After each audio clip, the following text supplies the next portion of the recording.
ஹெல்த்தின்னு சொல்லி குடுத்தாலே குழந்தைங்க கண்டிப்பா வாங்குறதே இல்ல. அத சாப்பிட்றதும் இல்ல. ஸோ, அதனால அது டேஸ்டியாவும் இருக்கிற மாதிரி தான் இன்னைக்கு கொண்டு வந்திருக்க ரெசிபி பார்க்கலாமா?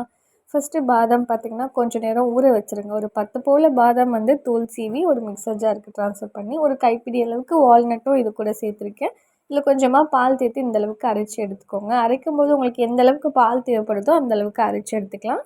இப்போ ஒரு பேன்ல 2 டீஸ்பூன் ராகி ஃப்ளார் கொஞ்சமா தண்ணி சேர்த்து இந்த மாரி டைல்யூட் பண்ணிக்கோங்க. அடுப்புல வச்சதுக்கப்புறம் கொஞ்ச நேரம் குக் பண்ணதும் ஒரு கொஞ்சம் செகண்ட்ஸ்லேயே கெட்டியாகும். இதில நம்ம பால் சேர்த்துக்கலாம். பால் வந்து உங்களுடைய குவான்டிட்டிக்கு பொறுத்த வரைக்கும் தான். நீங்க எத்தனை பேருக்கு சேர்க்குறீங்களோ, அந்த கிளாஸில் ஒரு ஒரு கிளாஸா நீங்க அளந்து சேர்த்துக்கோங்க. கூடவே நம்ம அரைச்சு வச்சுருக்க இந்த பாதாம் வால்நட்டோட பேஸ்ட்டும் சேர்த்துட்டு, ஸ்வீட்னஸ்க்கு brown sugar or white sugar எது வேணாலும் நீங்க சேர்த்துக்கலாம். எது அவைலபிளா இருக்கோ அத சேர்த்துக்கோங்க. லாஸ்ட் அண்ட் ஃபைனலா 2 டீஸ்பூன் நெய் சேர்த்து நல்லா பாயில் பண்ணிங்கன்னா, அந்த அளவுக்கு கெட்டியாகும். ஒரு கிளாஸ் குடித்தாலும் பிரேக்ஃபாஸ்ட்டுக்கு நல்லா ஃபில்லிங்கா இருக்கும்.